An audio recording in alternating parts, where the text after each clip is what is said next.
Manipuri Wari Pambi Channel na tabiriba pumnamakpu amuhan na taramno okchari. Ngasiso mayamgi ngayak pothananabagidamag Dr. Lamabam Kamal Singh na iba wari masa amakagtang mayamgidamak puduna lakchari. Wari masa sige maming Brajendragi luhongba. Dr. Lamabam Kamal Singh Langthabal Kunjada Lisamaga Sanipan Mabudra Mapal Mars Tareta Pokhi Berry White College Dribugar Dagi LMP pass tauduna Dr. Oiki Upanyasta Madhabi Sairengda Lai Pareng Amadi Natakta Devarani Irami Mahak Masagi Sahi Kuntra Manga Suba Lisama Samapan Kuntra Mari February Tarukta Lai Kide Brajendra Babu Calcutta Medical College Dagi MB Parkya pass tauraduna mayumda tholakle hek thorakpaga magi luhongbagi thorang pumnamak loire haina tare Sri Panchamni numita luhongbagi numit lemna khre Brajendragi ngakpada hainingai laikhidre haujikalgi pakhang singna haiba yai kari ngakpham leibage tawgi masung Brajendra Babu yamna tappa mini aphingba minate mana khalai Subasya Sidigram Haibasumi Adubu Mafam asida yamna sijananingde Numitha huina saba natri Luhongba haiba thabak asisu araiba thabak natte Aigi punsigi awaba nungaiba pumnamakki saruk puragadawribi Laikondagi laisara phulaktuna Sumang matonda thabagumna Mama mapagi yumnak sagai hundoktuna Aigi yumnak sagai lauragadawribi Laikok amada satminaba laisarong amagi lairang amatang thadat pagum pulap pan minaba hay sarong amagi hay amatang hetok pagum masin manaw sagay natay pumnamak hundok lamduna aingonda sangjarak kadawribi tongan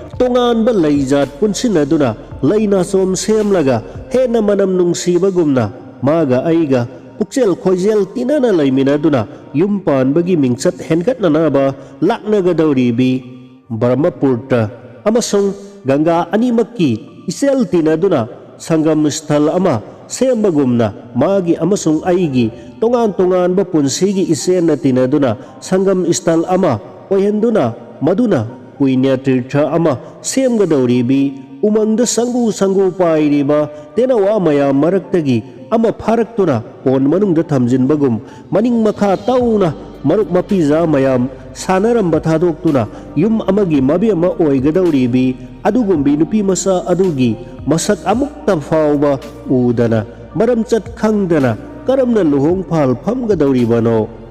mana kaigumba mamada hanglabasu mamana khummi imaugi masak yamna yengningle imauna thongba sak chaningle asuk phajaba asuk maram mokpa nupi masa asibu pamdrabadi nangdi angauba pakhang haibadu oiredana aina pokpa isabu aina haiba thajadrabadi aina pokpagi arembani dana aikoidi luhongdringaida nongmatasu nupagi masak urakte thire phajare iraibakta tambani haiduna hekta mara i hojik phawba nongmatasu khangnade adudagi Bharat Ramayan gi wa Puran Taranipan gi wari mathang litharakle Kodombiduna hai humduna ngangakle Saitek paiduna khori khotpa mangolado hangam hunba yagadawre Laikai gi saw mama natek mama ima ibeni mari manga suhidak phu amamam paiduna babok oiba phujilakle Brajendra na khangle lilagi mithit chure istri parba hawtare ngasidi numita khibam pham khanglaroi senthok laklage asi khalladuna mamabu mansikna khurumduna masanoi rabi saw mamagi marumda lona sentholakle Brajendragi mamana mithit sujilaklaba aduda mathoi karaduna phamlambadagi haugalakle chong phanduna khudombina kotuna mayoknari binupi adubu hat sugadabagum tahubasu Brajendrana amuktang yenglamlaga sathokre Brajendrana khalai onthok ida khongul tana wa amata sungangnaba yaba natene masak phajabi khwaigini maram okpa kairoi laikai gini nungsiba isa ithantagini mase imana khangbidre fare makoina thibigadoriba nupise ai masak phawba sugyeng hek yengloi asi haiduna murum sonduna chatkre thingelda tainaba ngamdraga nasikhongda tainai haibado asini mamagi mafamdadi mapukninggi wa pumnamak haithakre hai sor sangsarda aranba mi ngakdanasu dandi phangde ira landaba minasu dandi phangi luhongba loikre Maltina yawong sangda mapuroibagi hidak handuna thammi nganthakta hidak mathanatana kazare amukta thaknadaba hidak phuado numit khudingi mahi hongli Brajendradi tumlamdaida beri ama thaktuna phaklangda mamai onsinduna hek matumki sempakta pana khudap mathanta kangduna lairi mon mayada lainaso mathanta kangjare sayol ama ani ahum mari hairakle Brajendagi maunabatra kaikhidre Maltina khalai aigi kari irano aigi isathibanara ihai haitabanara nahal amukki mapokta tauba pamnara miyoibana haujik makki awabagi maram thiba khanglaktrabada nahal amukki mapok ningsinglai Maltina hairai fare dharma lairi aita lanjaroi aina landrabadi nongma dharmana aigi iral aigi khubakta singsinbirakani kairoi laikai manungda yum amagi mau oiduna nauna lakpa sisu irai-laiba thabak natte laikai masia lairi manama lairi mane mandol lairi numit khudingi makhoina pana saba koithorai manena hairai yakhoigi Brajendra dubu yumda amukta laiba ude migi masa amabu laubiraga asumna sobhanbasi kari masatno mana laubiramdrabadi nahanna nipa amada mayum panjaram lagadabani mana mamit khana noktuna samji nala duna hairai yakhoidi nipana khajiktang laksabada hidak nganthak ama phana panbiba minatti luhongbagi matung nongma konbada nipana yahau thengi hairakpada nanggo manipada laiba hunade haiduna phuk haugatuna yumda hekta laibasini mandona hairai ngarang numidang wairam Brajendra dubu maunaha amaga wari saduna satkhi maunaha duna yumgi nupi khainabiro aduga tapna laksage haikhiba tahawi asina singba makhal makha ayamba pungning sikpa wahaina Maltibu saugalhalli Bhagirathi Gangada Kalkatagi amanga soy haithabagum Maltigi taru ba puksel aduda maikai mari makki phattaba puksel wakhal hingsa kalakpa pumna makki mamitahan balaknari kairoigi mase manem sing adugi mapukningda makhoi laina mak Maltina ikai thibi wari saba haitabi apangbi nupi masa ama oina laibasi yamna khoirang khre Maltibu makoigi makutchana makoigi punglon matung ina zagoi sahalaga makoina tamjaruba bidyado mahiyan gadauribani Maltina makoina ngangbu mayamado tuminna maru luktaduna taduna lai bab itatadana nongmadi mayam sangduna masam khumgat pire Brajendra di karam tauri laikai mase manem na haiba adugumna oktaba amasung amakpapuksel sen baminati miyoibagi swabab matung ina mama mapagi mathakta waraujaba ado Maltigi mathakta haithabana ni maramchat yamna phajaba nipa amani mana saujaba adusu angang masana sak oinabagumbatani sakta muna yenglaga kapsinabagumbatani maraibaki nupisingi maraibak thiba awa ana pumnamak mahak munna khangi nong manumit ama thabal faraba ahingda Brajendrana maitai longi basak phangnaba tage haina sathok lammi thabal faba ahingda pakhang laisabi maunaha singi pungning langtaknaba se haunabini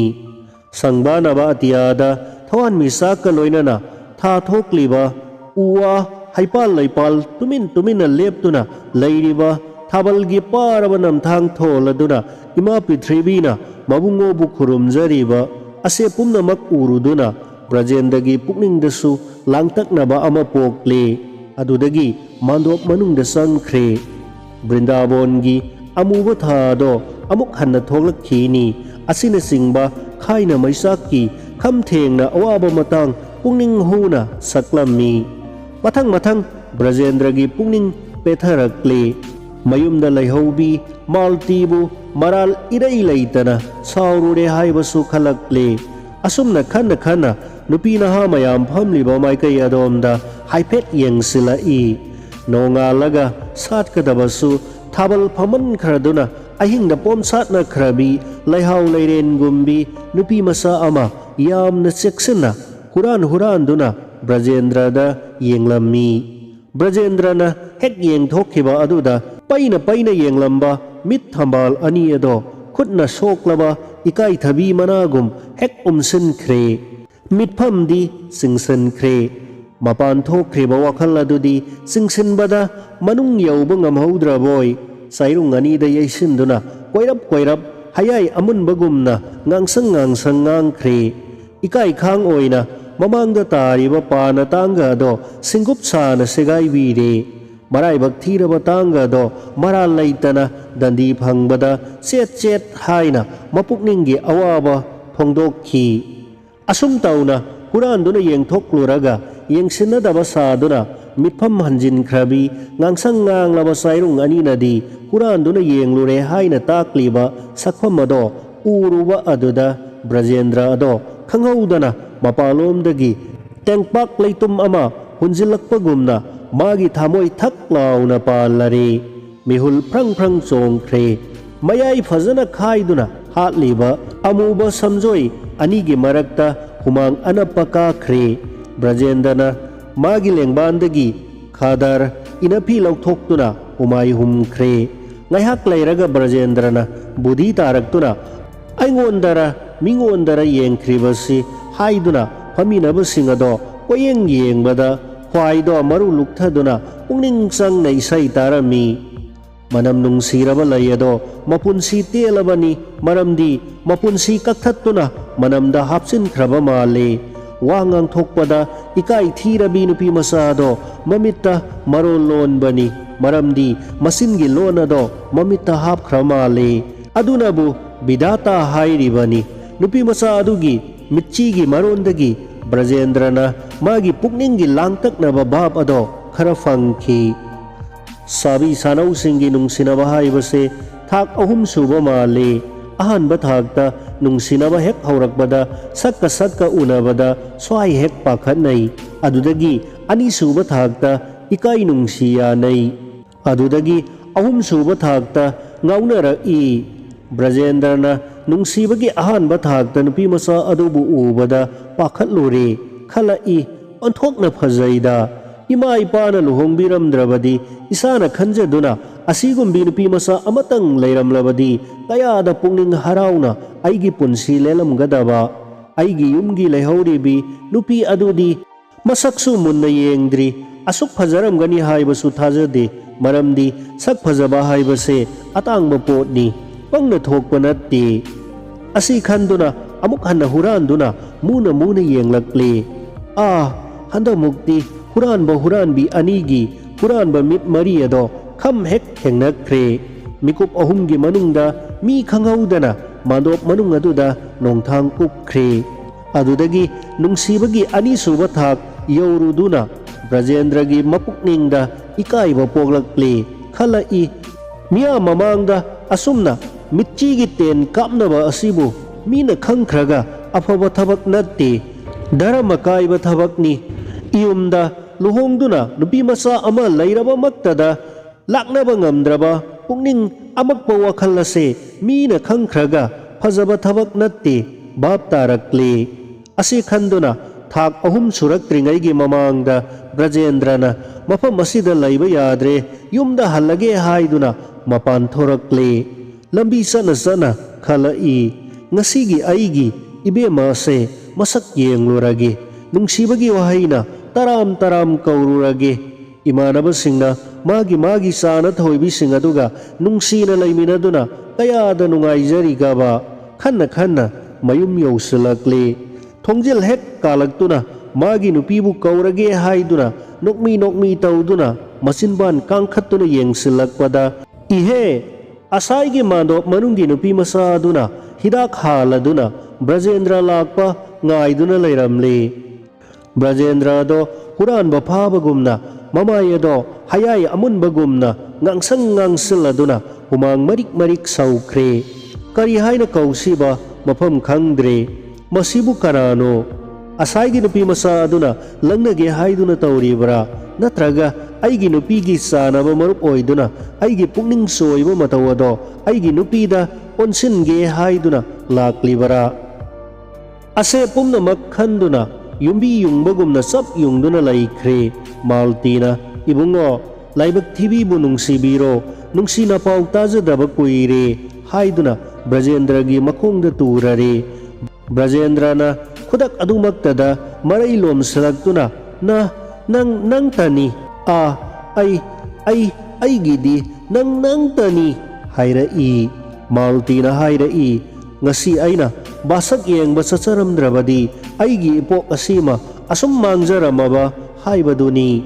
Brajendrana nungsibagi ahumsuba thakta yauraduna hayrai ipa imana yaba nupi sunangni laina tamba nupi sunangni ipukning na pamjaba nupi sunangni aigi thamoigi laidi nang tani